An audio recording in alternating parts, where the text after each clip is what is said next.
Buenas tardes, ya estamos en tiempo ya pasamos el mediodía y estamos agradecidos de parte del Señor por su misericordia, por estar en su casa y porque usted también está acá adorando al Señor.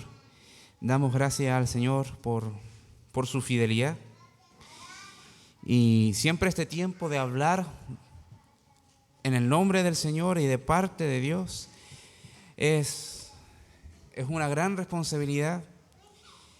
Es un hecho solemne también.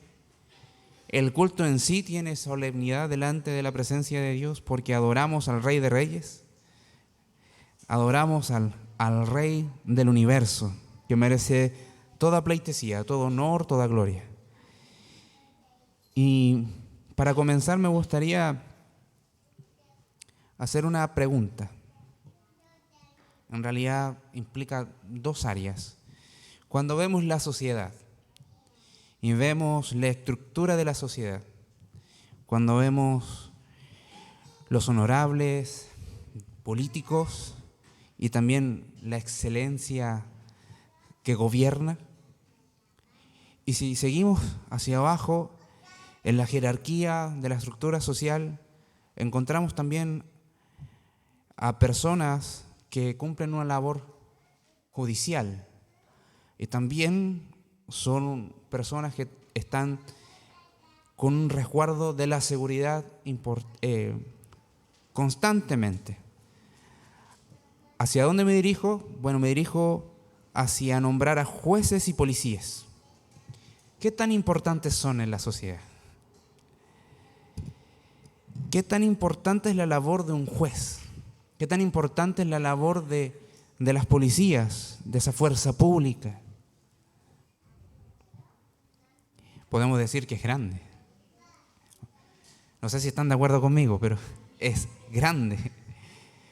De hecho, si ustedes ven las noticias, en Chile ha pasado de todo. Hay cerca de 32 alcaldes, ya no estamos viendo a esa otra figura, pero tiene que ver con las figuras públicas que tienen autoridad y poder. 32 alcaldes más o menos investigados, formalizados, están en proceso. Cerca de 135 más o menos alcaldías que están siendo investigadas por quizás procedimientos irregulares. También hay fiscales por ahí que están entredicho. Algún juez también mencionado que es parte de un tribunal penal. Entonces, tienen injerencia en cómo funciona la sociedad. Su importancia es vital. Si encontramos jueces corruptos, incluso policías corruptas, es un desastre. Y lamentablemente es lo que vemos. Por unos pocos se mancha la reputación de las instituciones, por lo general, pero también hay jueces, también hay policías que están haciendo su labor y han perdido su vida dando al servicio de la nación. Ahora, ¿por qué hay tanta corrupción en el mundo? ¿Por qué hay tanta corrupción? ¿Por qué pareciese que el esfuerzo de algunos pocos oficiales que están dispuestos a hacer lo correcto, algunos que usan el martillo para dictar sentencias justas, ¿por qué se ve manchado por otras personas que están llevando a cabo una mala práctica, abusando de ese poder? Y podemos entrar a debatir por la ética, podemos empezar a debatir por la estructura moral, los principios morales que pueden tener, la falta de educación, algunos dicen. Algunos también sugieren que la oportunidad hace al ladrón. ¿Será eso? Me gustaría resumirlo, me gustaría centrarlo en la adoración. Porque no hay adoración, hay corrupción. Porque no hay adoración a Dios, hay corrupción. Dios busca al ser humano. Dios sale al encuentro del ser humano para que volvamos a cumplir el propósito por el cual tú fuiste creado, por el cual yo fui creado, y es dar gloria al Señor y gozar de Él eternamente y para siempre. Eso es adoración. El dilema de la vida siempre ha sido si estamos adorando a Dios en lo que hacemos, en lo que dejamos de hacer y en la esfera que nos desenvolvamos. Siempre el asunto de la adoración ha estado en tela de juicio. Si adoramos a Dios, vamos a querer obedecer su palabra. Pero como no, está la ausencia de Dios en los corazones, la ausencia de la fe, la ausencia de reconocer a Cristo como el Salvador, se dejan llevar por sus pasiones, se dejan llevar por sus pecados. Esto es lo que Dios hace por medio del Evangelio. Nos da una nueva vida para poder adorarle. Cuando vemos a una buena persona que está haciendo buenas acciones, es solamente una buena persona haciendo buenas acciones. Pero si carece de fe, no está adorando a Dios. Para adorar a Dios necesitamos la fe en el Salvador. Y lo que vamos a ver hoy día se desprende un poco de lo que vimos la semana pasada. Y es interesante cómo el Señor en su teocracia en el Antiguo Testamento establece jueces que tenían tribunales y establece oficiales que eran como una especie de policía que estaban encargados de que las fiestas se celebraran correctamente, de ver que las fiestas se celebraran correctamente, pero también en el día a día, que se estuviese honrando la palabra del Señor, se estuviese obedeciendo su palabra, y que en el amar a Dios, en la obediencia de la palabra del Señor, podamos estar rindiendo la adoración. Es interesante ver eso. Entonces lo que vamos a ver hoy es el final del capítulo 16 y de Deuteronomio y el principio del capítulo 17, donde nos presenta esto, donde nos presenta que Dios establece autoridades a su pueblo para que sea gobernado con justicia santa y resguarden la exclusiva adoración a Dios. Eso es como el condensado lo que el Señor nos va a estar hablando hoy. Dios establece autoridades a su pueblo para que sea gobernado con justicia santa y resguarden la exclusiva adoración a Dios. Y vamos a colocar como título a este sermón lo siguiente: la justicia al servicio de la adoración. La justicia al servicio de la adoración. Vamos a ir a la lectura bíblica, Deuteronomio capítulo 16, versículo 18 hasta capítulo 17, versículo 13. ¿Ya? Sé que es una porción un poco extraña. Vamos a ir de Deuteronomio 16, versículo 18 hasta el capítulo 17, versículo 13. Dice así la palabra del Señor: jueces y oficiales pondrán en todas tus ciudades, que Jehová tu Dios te dará en tus tribus, las cuales juzgarán al pueblo con justo juicio. No tuerzas el derecho, no hagas acepción de personas, ni tomes soborno, porque el soborno ciega los ojos de los sabios y pervierte las palabras de los justos. La justicia seguirás, para que vivas y heredes la tierra que Jehová tu Dios te da. No plantarás ningún árbol para cera cerca del altar de Jehová tu Dios, que tú te habrás hecho, ni te levantarás estatua, lo cual aborrece Jehová tu Dios. No ofrecerás en sacrificio a Jehová tu Dios buey o cordero en el cual haya falta o alguna cosa mala, pues abominación a Jehová tu Dios. Pues esa abominación a Jehová tu Dios. Cuando se hallara en medio de ti en alguna de tus ciudades que Jehová tu Dios te da, hombre o mujer que haya hecho mal ante los ojos de Jehová tu Dios, traspasando su pacto, que hubiere ido y servido a dioses ajenos y se hubiere inclinado a ellos, ya sea al sol o a la luna o a todo el ejército del cielo, lo cual yo he prohibido, y te fuere dado aviso, y después que oyeres y hubieres indagado bien, la cosa pareciere de verdad cierta, que tal abominación ha sido hecha en Israel, entonces sacarás a tus puertas al hombre o a la mujer que hubiere hecho esta mala cosa, sea hombre o mujer, y los apedrearás, y así morirán, Por dicho de 2 o 3 testigos morirá el que hubiere de morir. No morirá por el dicho de un solo testigo. La mano de los testigos caerá primero sobre él para matarlo, y después la mano de todo el pueblo. Así quitarás el mal de en medio de ti.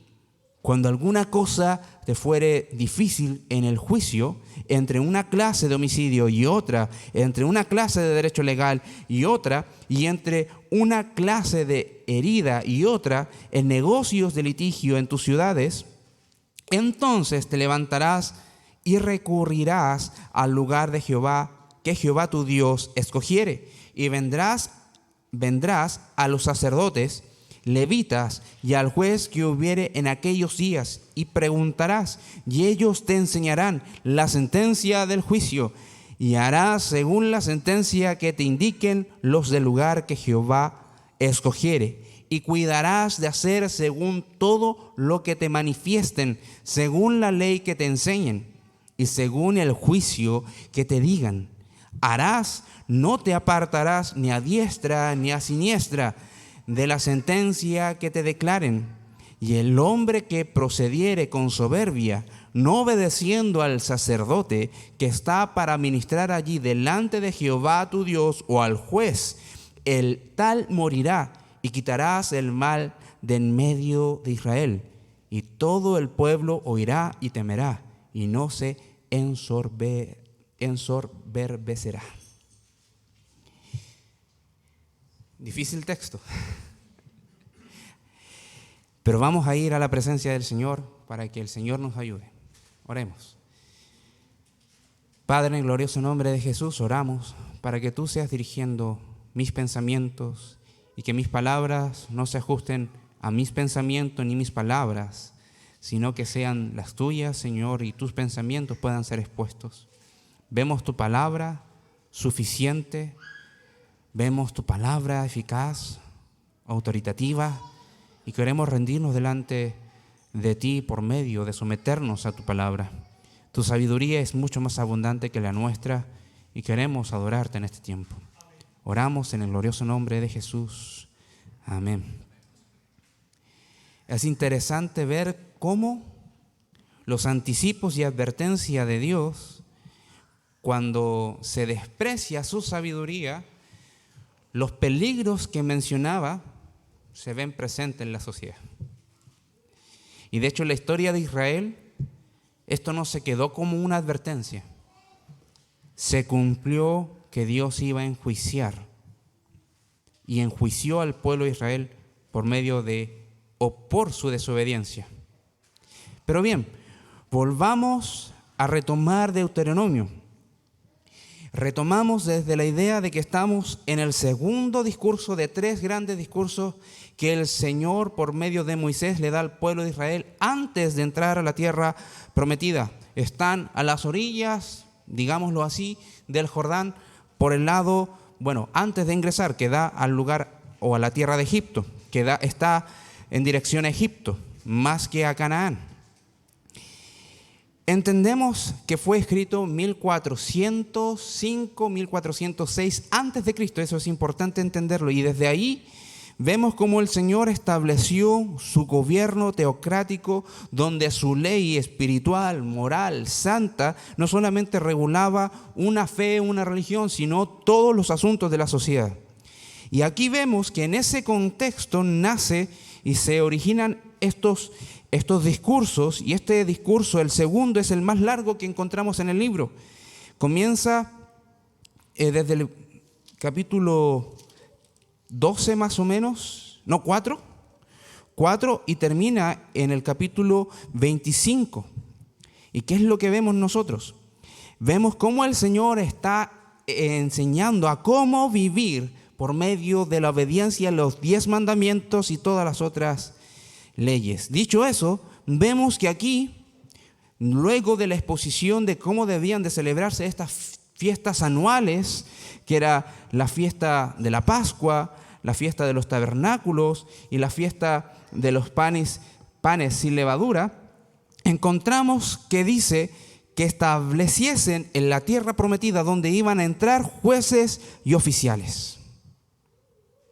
Estos líderes tenían diferentes motivos de ser, pero cumplían con el mismo propósito, que era resguardar la adoración a Dios, con todo lo que el pueblo de Israel hiciese. Encontramos a estos jueces que tenían que dirimir entre lo que era justo por la ley de Dios y lo que era injusto por la ley de Dios, declarado por la ley de Dios como pecado y delito a él, y entendemos que ellos eran los que llevaban a cabo sentencias que debían de cumplirse. Los policías eran esa porción que investigaba los delitos que se estaban cometiendo y eran la primera línea que recibía la información para comenzar el proceso de cómo tratar con estos delitos y estas faltas legales. ¿Qué es lo que vemos acá?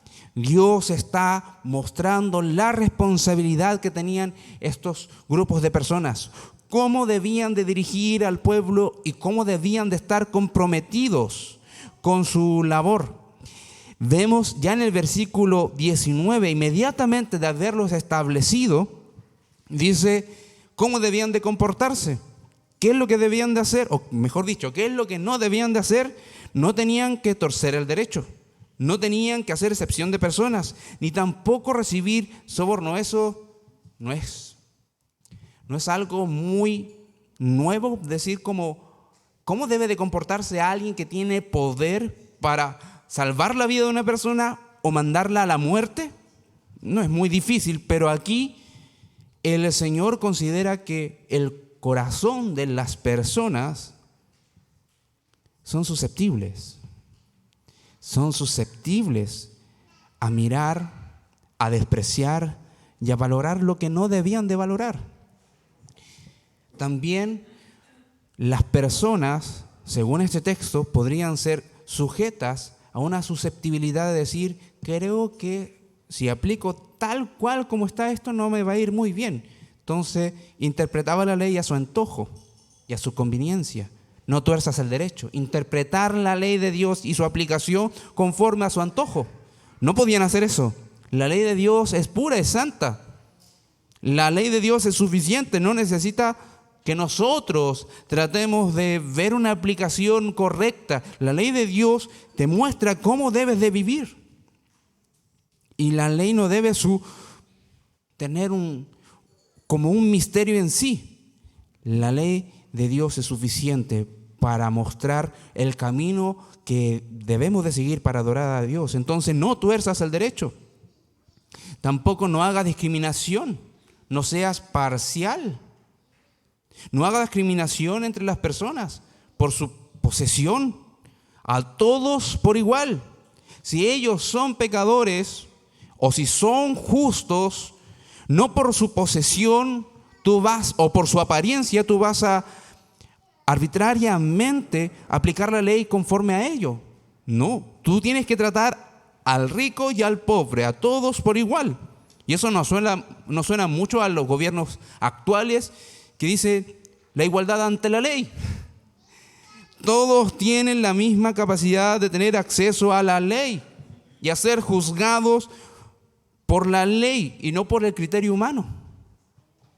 Y eso lo vemos más acá porque es Dios quien ha puesto esas leyes para regular la vida. Entonces luego viene el soborno. No pongas precio a tu labor como si vendieses tu servicio en favor de alguien que pueda pagarte. No seas corrupto.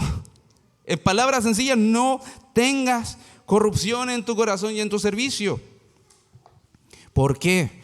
Porque venderse por dinero, que tu servicio tan relevante tú lo vendas por dinero, es una desgracia, es tan dañino que ciega los ojos de los sabios, los vuelve tontos. Ese es el punto, los vuelve tontos.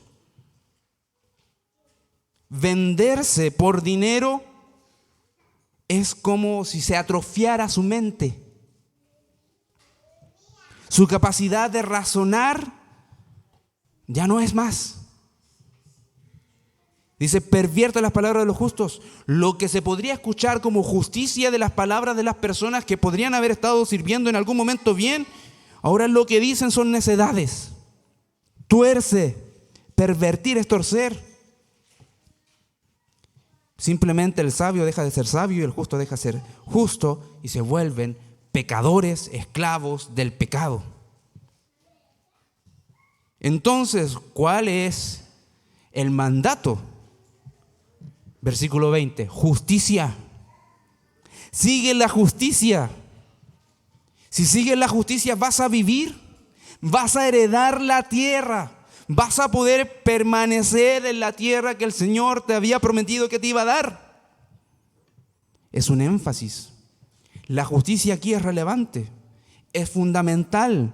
Y entendemos, la justicia acá no es como darle a cada cual lo que corresponda, principalmente es seguir con rectitud la ley de Dios.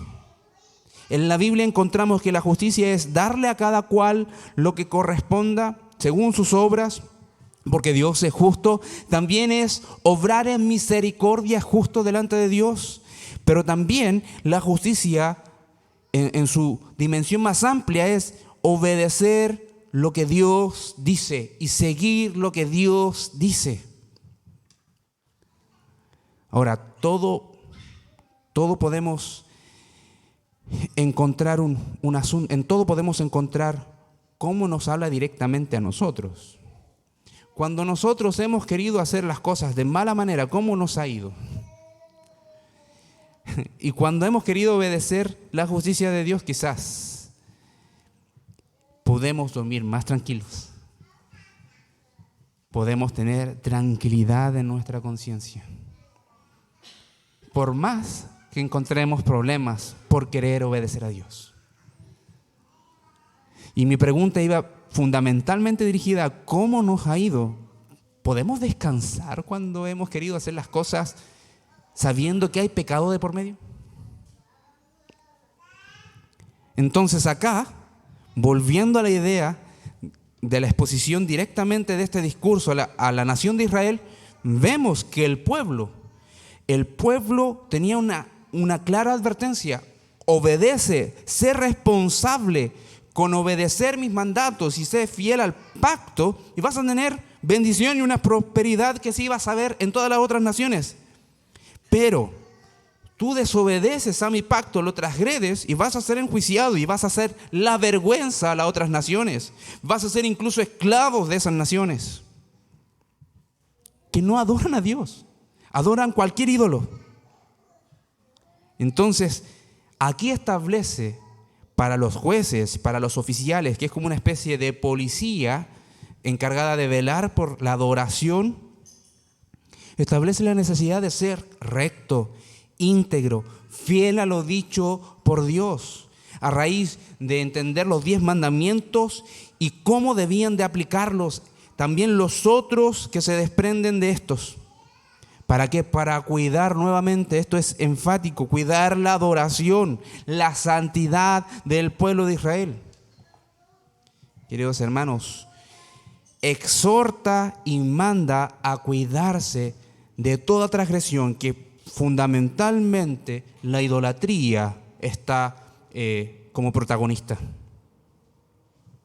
La idolatría como protagonista del quiebre de la adoración a Dios. Es una condicionante. En el versículo 20 vemos una condicionante. Si quieres ser prosperado, si quieres recibir y gozar las bendiciones de Dios, anda rectamente. ¿Quieres ser vergüenza y escarnio entre los pueblos? Bueno, desprecia la justicia, sigue tus deseos, sé un idólatra. Versículo 21. Y establece esto: no plantes ningún árbol. ¿Y dónde? No lejos del altar al Señor. El Señor sabía que el corazón de los seres humanos, y en especial tratando los corazones de la nación de Israel, podría corromperse a tal manera que se podrían volver incluso politeístas, creer en muchos dioses, y el Jehová Dios que nos sacó de la esclavitud en Egipto era un Dios más. Y al lado del altar a Jehová podrían plantar estatuas para sus ídolos. Y eso es lo que está regulando: no planten árbol. Ahora, la idea acá es no plantar una estatua de madera. En la Reina Valera sale árbol, porque hay veces que plantaban estatuas de troncos grandes, y en lugares altos donde eran de colina, donde habían unas colinas, plantaban esto y ahí rendían adoración a esta diosa, que es un ídolo falso de la tierra de Canaán. Y luego en el versículo 22 dice: no levantarás estatua, lo cual aborrece Jehová. Y menciona otro ídolo, que es el ídolo de Baal, que normalmente era representado como un monolito de piedra alto. Entonces, versículo 21 y 22 está advirtiendo y está prohibiendo levantar estatuas de ídolos falsos al lado del altar del Señor. ¿Se dan cuenta lo detallado de parte del Señor para tratar con los corazones susceptibles a corrupción? Es arduo. El Señor aborrece todo tipo de idolatría. El Señor aborrece todas aquellas cosas que nos quitan de estar centrados en Él. La adoración, en cierto aspecto, es colocar en lugar de Dios cualquier otra cosa. Cualquier otra cosa.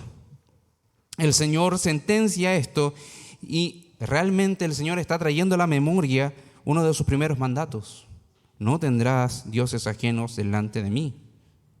No tendrás dioses ajenos delante de mí. Eso significa también que no van a levantar ninguna estatua que sea y dedicarla y ponerle nombre a una deidad falsa.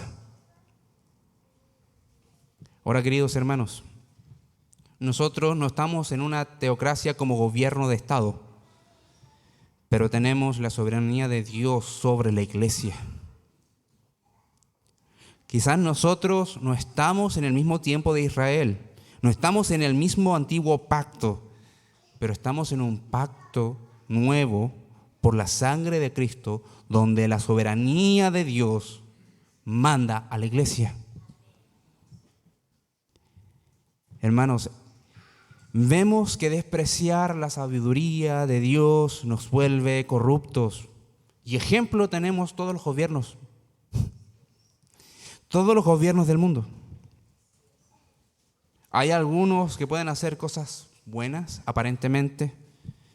Más de alguno quizás honestamente está perseverando en ser un buen representante público, cualquier sea su cargo. Pero realmente volvemos al centro, que cuando hay corrupción es por falta de adoración a Dios y porque hay idolatría, porque hay un amor a lo terrenal por sobre el amor a Dios. Entonces, ¿qué nos está diciendo esto directamente a nosotros, queridos hermanos? Sigamos la justicia. Sigamos la justicia. Sigamos el andar por la palabra de Dios y sobre todo la iglesia. La iglesia debe demostrar un gobierno que se desprende de la autoridad soberana del Rey de Reyes. Es el Rey de Reyes que gobierna la iglesia. ¿Cuál es la labor de los líderes de la iglesia? Estar atentos a escuchar su voz, a obedecer su voz, para dirigir al pueblo a seguir escuchando y adorando a Dios. Sigamos la justicia por medio de la gracia del Evangelio. No podemos hacerlo porque nos consideramos más correctos que otras personas, porque me criaron bien, no puedo ser de otra manera. Es por el Evangelio que nos da esta nueva vida. Otra advertencia, hermanos. Todas esas advertencias que decía no torcer el derecho, quizás recibir soborno, son exhortaciones directas a nosotros también. ¿Estamos dispuestos a ser fieles a la palabra del Señor, a su gloria, a su nombre, cualquiera sea la circunstancia y la consecuencia? ¿O vamos a ceder por miedo, por un oportunismo? Que el Señor nos ayude. Que el Señor vivifique nuestros corazones por su palabra. Amarle por sobre todas las cosas. También, queridos hermanos, es necesario que estemos constantemente postrándonos delante de Dios, orando los unos por los otros, para que sigamos la justicia, para oír su voz, para ser llenos del conocimiento de su voluntad y sabiduría, para que andemos en inteligencia espiritual, para que seamos dotados del conocimiento divino, para razonar por medio de la palabra del Señor, para que andemos como es digno del Señor, agradándole en todo, llevando fruto de toda buena obra y creciendo en el conocimiento de Dios. Esto es Colosenses 1, 9, 10. Queridos hermanos, si hay algo en tu vida de lo cual debes de confesarle al Señor y el Señor te está trayendo convicción, hazlo. Hazlo. Si tienes que arrepentirte y decirle, Señor, cámbiame, pequé en esto, hazlo. Dile al Señor. Y el Señor con brazos abiertos nos recibe. Seguimos la justicia al servicio de la adoración. Ahora vemos cómo la justicia en esa teocracia es aplicada para regular la adoración, incluso a aquellos que son idólatras. ¿Cuál es la sentencia? La sentencia era la muerte. La muerte.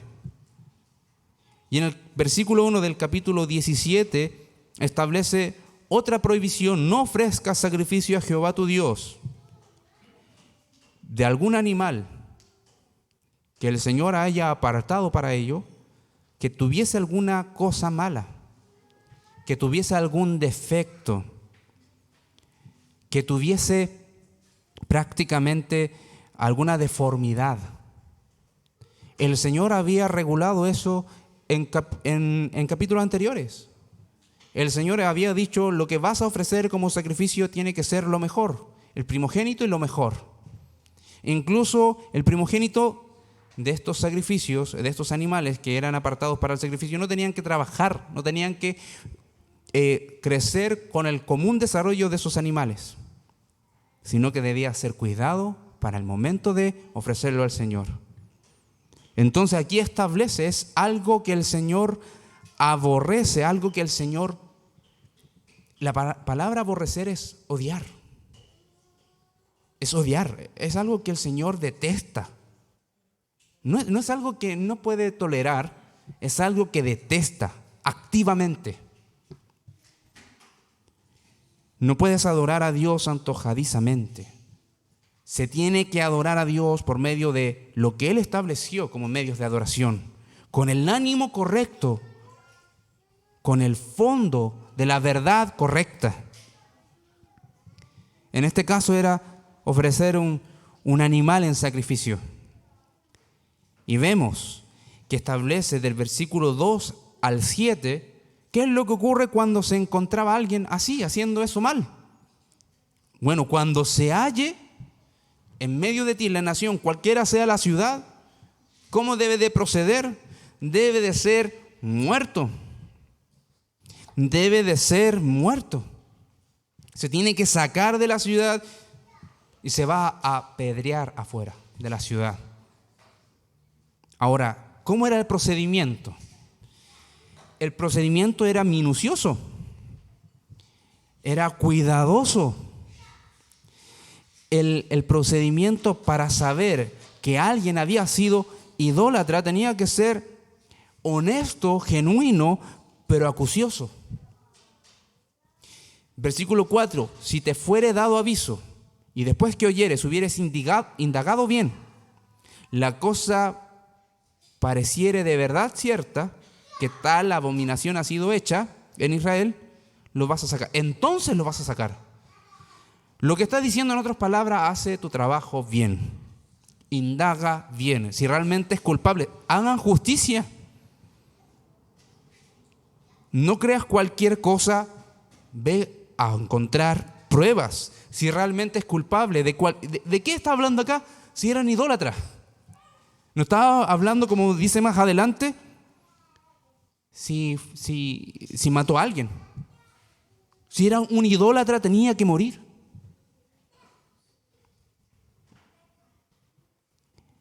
Entonces, ahora, la indagación constaba también considerando a 2 o a 3 testigos. Versículo 6. Si los testigos, en cierta medida, tenían un discurso que realmente calzaban y podrían ser considerados como un medio de prueba que condenaba, tenía que proceder con la ejecución, la pena capital, la muerte. Pero aquí hay algo importante. Es como una lección objetiva. Versículo 7. La mano de los testigos van a ser los primeros que van a lanzar la piedra. Me suena similar, me suena conocido eso. Pero los testigos que vieron el pecado iban a ser los primeros que iban a lanzar la piedra. Se me ocurrieron otro concepto, pero no lo vamos a mencionar. Entonces, la mano de los testigos iban a proceder con la justicia que Dios demandaba. Y luego convoca a todo el pueblo. ¿Por qué hace esto el Señor? ¿Por qué hace esto? Bueno, estábamos en una teocracia, en primer lugar. En segundo lugar, ellos habían visto la gloria de Dios. Era algo nuevo. Y abiertamente se estaban rebelando contra Él. Abiertamente estaban despreciándolo. Abiertamente estaban diciendo que es mejor creer en algo que no han visto, pero que conocieron. Abiertamente es mejor entregarse a los placeres. Porque ¿saben qué? Acera y Baal eran dioses que en sus rituales tenían connotación sexual. Entonces no era porque me hizo florecer mi jardinera, sino porque en sus ejercicios de sacerdocio tenía que ver con una actividad inmoral sexual. Entonces vemos acá que la mano del Señor era rígida para mantener la santidad. Era rígida para mantener la pureza de su pueblo. Esta ley, una ley civil del Antiguo Testamento, no regula quizás nuestro comportamiento hoy como iglesia, pero sí vemos verdades eternas. ¿A qué voy? Que si vemos a alguien vemos a algún hermano que puede estar cayendo en una idolatría, nosotros no lo vamos a apedrear. No.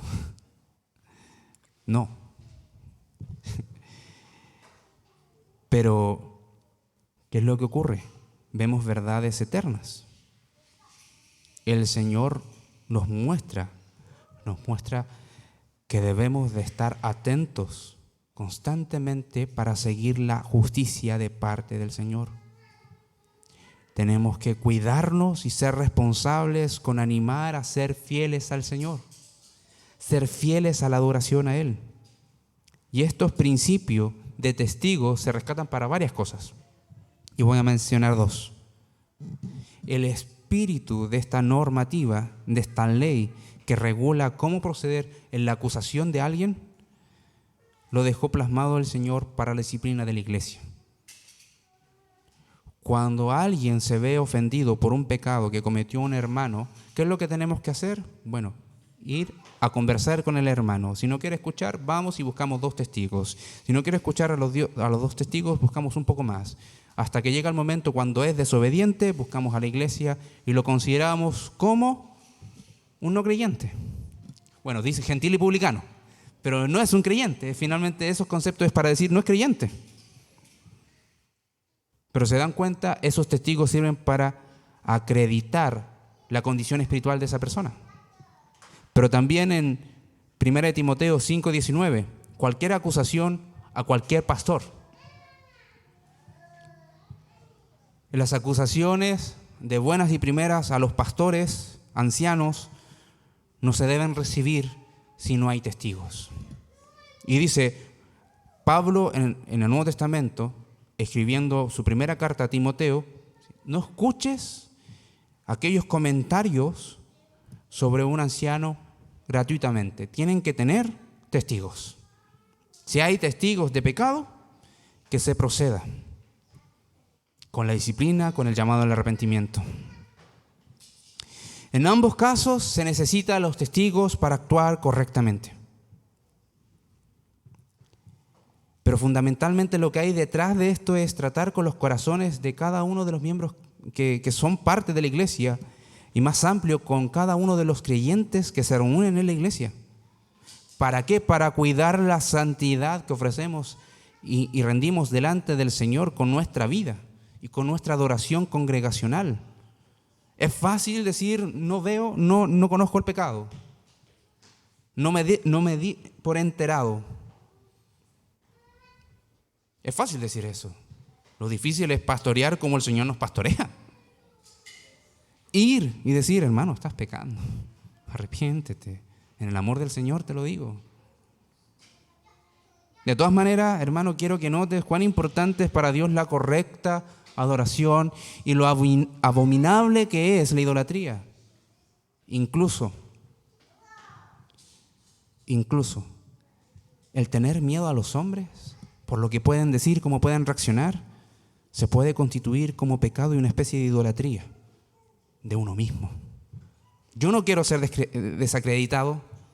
Yo no quiero que me vean como aquel conflictivo, aquel que va y confronta, aquel exagerado, legalista. El legalismo es legalismo cuando se toma la ley como medio de salvación. Pero cuando se toma la palabra de Dios como un medio para ser más santo, eso no es legalismo, eso es vida cristiana.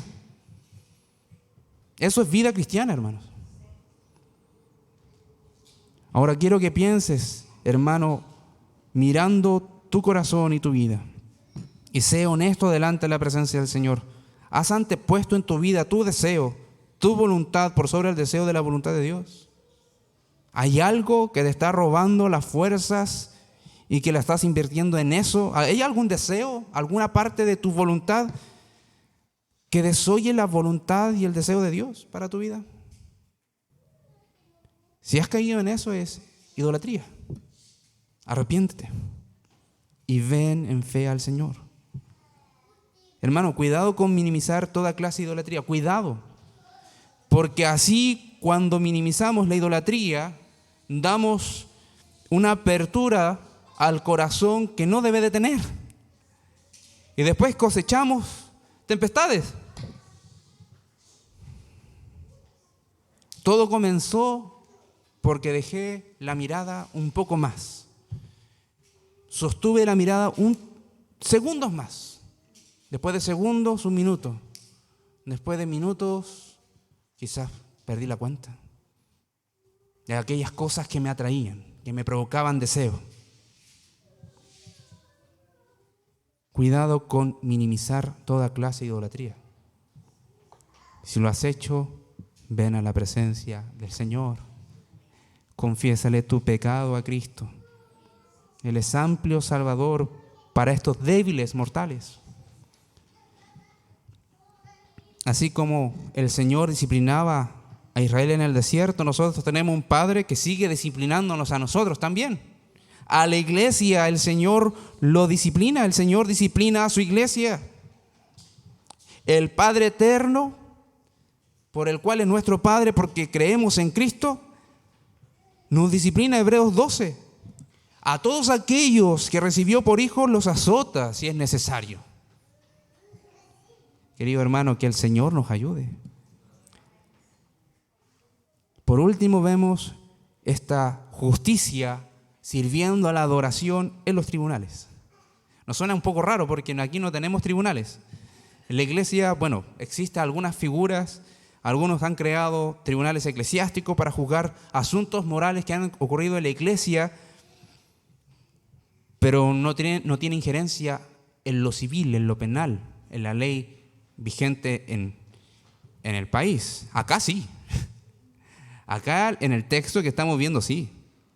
Entonces vemos que para ayudar a los jueces que dicen, me es difícil juzgar esto, cuando veo todos los casos, y aquí menciona ejemplos, de homicidio, de derecho legal, conflictos legales, pueden ser herencias, entre otras cosas, de propiedad de bienes, cuando hay una clase de accidente, de herida, conflictos que llegaron a los golpes, etc.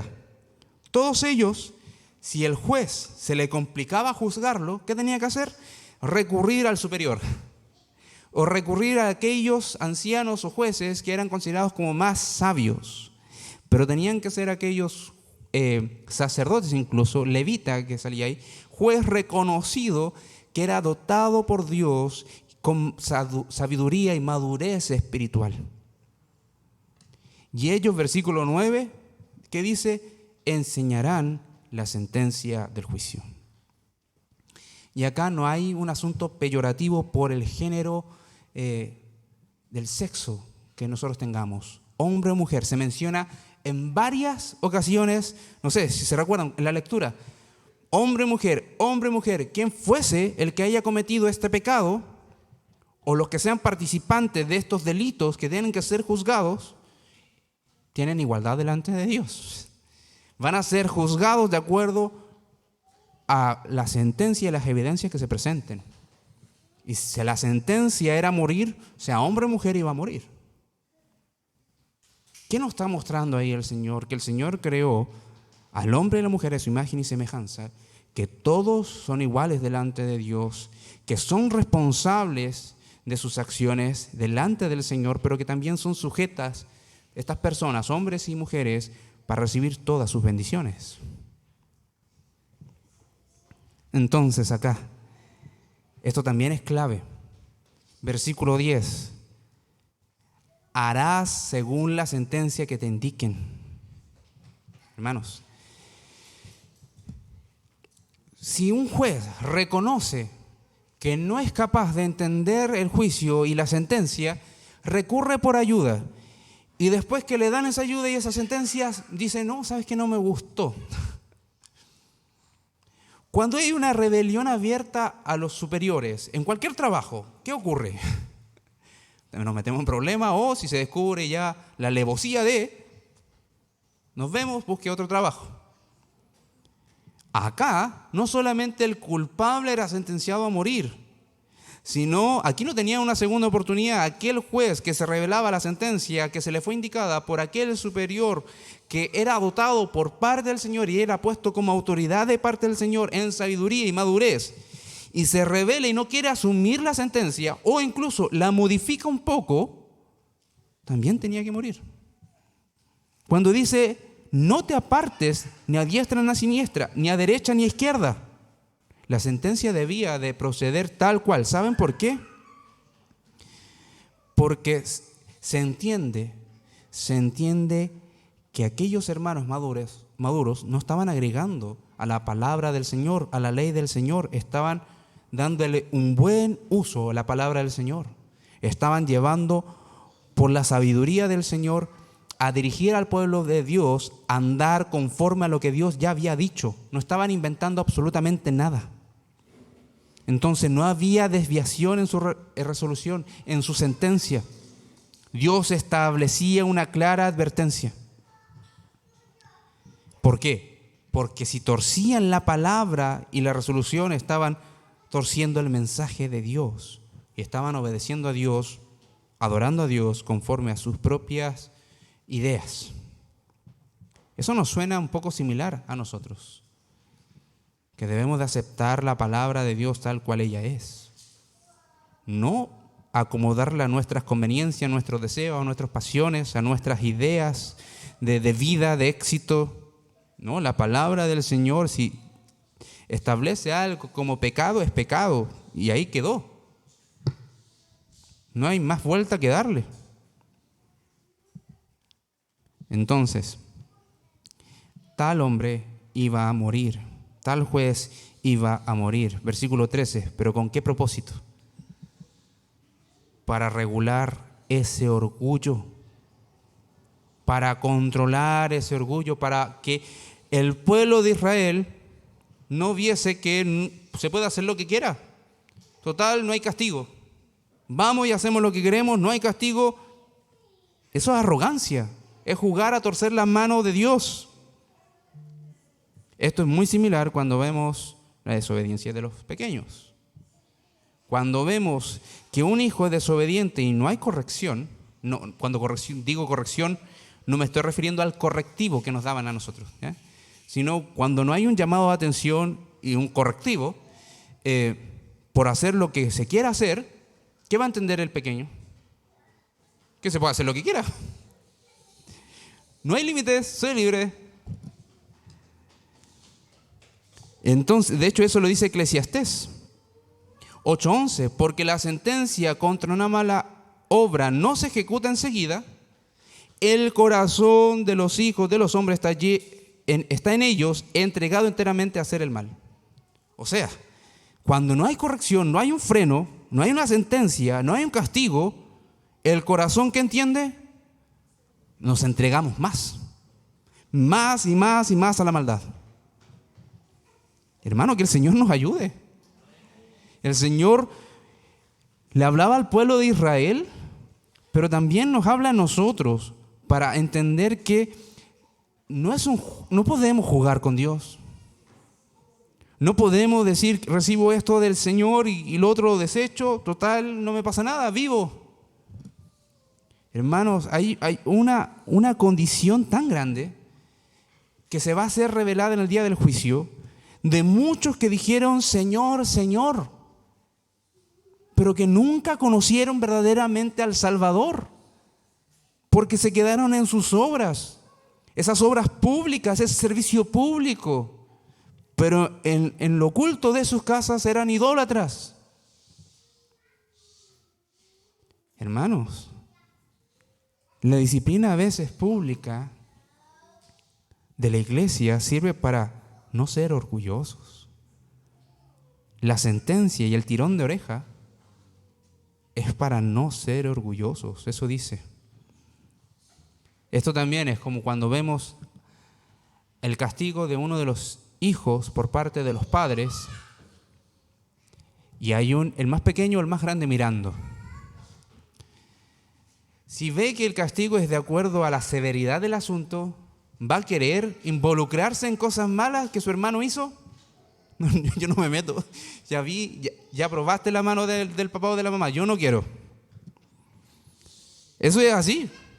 Entonces, a la inversa, también podemos ver, queridos hermanos, cuando hay disciplina, cuando el Señor nos humilla para reconocer nuestros pecados, es para que los que estamos mirando y estamos sirviendo en esa restauración, porque disciplina es restauración, es para que no nos entreguemos al pecado. Así que, hermanos, no debemos de pensar que Dios no castiga todo pecado que cometamos, ni que su juicio se reservó solo para el Antiguo Testamento. Déjame decirte, querido hermano, que el juicio de Dios es implacable.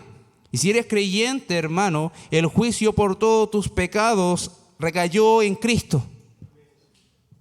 El Señor juzgó cada idolatría de tu corazón, cada falta de adoración, cada rebeldía que tuviste a su palabra, cada incredulidad que levantaste delante de Él, cuando castigó a Cristo en la cruz.